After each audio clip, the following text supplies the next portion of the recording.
Dans l'évangile de Luc, nous trouvons une histoire touchante de Jésus visitant la maison de ses chers amis, Marthe, Marie et Lazare.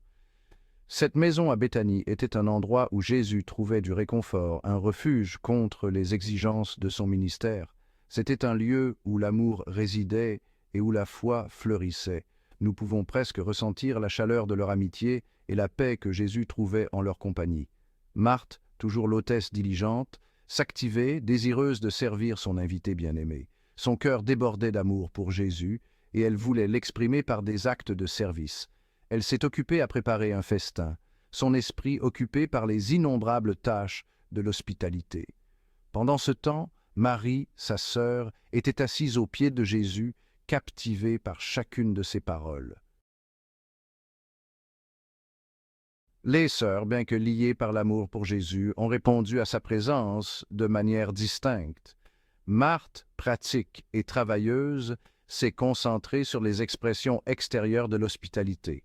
Elle voulait créer une atmosphère accueillante pour Jésus, assurant son confort et sa nourriture. Son service, bien que né de l'amour, la consumait entièrement, l'éloignant de la présence même qu'elle cherchait à honorer. Marie, d'autre part, a choisi un chemin différent. Elle s'assit aux pieds de Jésus, la posture traditionnelle d'un disciple, le cœur ouvert et réceptif à ses enseignements. En présence de son maître, Marie comprit que la véritable hospitalité ne résidait pas dans des repas élaborés, mais dans le don de la présence, l'offrande d'un cœur attentif. Elle a choisi de nourrir son âme de ses paroles, reconnaissant que c'était là, par-dessus tout, la bonne part. Marthe, sentant le poids de ses nombreuses tâches, et peut-être une pointe de ressentiment, s'approcha de Jésus. « Seigneur, cela ne te fait rien que ma sœur me laisse seule à servir ?» demande-t-elle, la voix empreinte de frustration. « Dis-lui de venir m'aider. » Dans ce moment d'appel honnête, nous entrevoyons la véritable préoccupation de Marthe. Elle veut servir, mais elle désire aussi la présence et le soutien de sa sœur.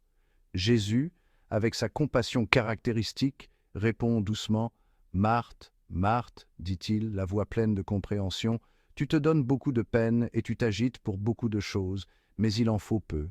Une seule même est nécessaire. » Dans ces paroles, Jésus invite Marthe à faire une pause, à s'éloigner du tourbillon de l'activité et à reconnaître la vraie priorité. Jésus poursuit, son regard rencontrant celui de Marie a choisi la bonne part, et elle ne lui sera pas enlevée.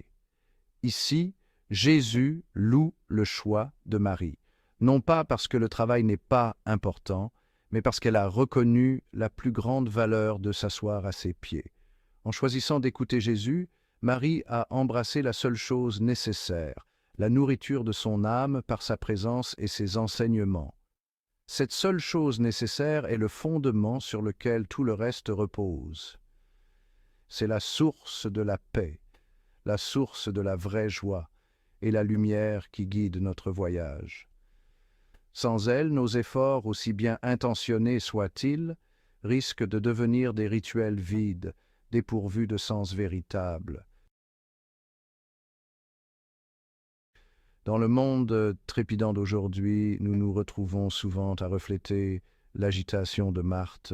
Nos vies débordent d'exigences, de distractions qui se disputent notre attention et d'une pression constante pour faire plus, accomplir plus, être plus. Nous sommes tellement pris dans le tourbillon de l'activité que nous perdons de vue ce qui compte vraiment. L'histoire de Marie et Marthe nous rappelle opportunément de nous ménager un espace de calme, de silence, pour l'unique chose nécessaire. Cela ne signifie pas abandonner nos responsabilités ou négliger nos devoirs. Au contraire, cela nous appelle à aborder nos vies avec un sens de l'équilibre, en reconnaissant que notre valeur n'est pas mesurée par ce que nous faisons, mais par la profondeur avec laquelle nous nous connectons à ce qui donne un sens à nos vies. Alors que nous naviguons dans les complexités de la vie, souvenons-nous de l'exemple de Marie. Choisissons de nous asseoir aux pieds de Jésus, de trouver du réconfort en sa présence et d'écouter ses paroles vivifiantes. Créons de l'espace, dans nos cœurs et dans nos journées pour le silence, la réflexion, la nourriture de nos âmes. Ce faisant, nous choisissons ce qui est vraiment essentiel, l'unique chose nécessaire qui ne peut nous être enlevée. Nous choisissons une vie de sens, de paix et de joie durable.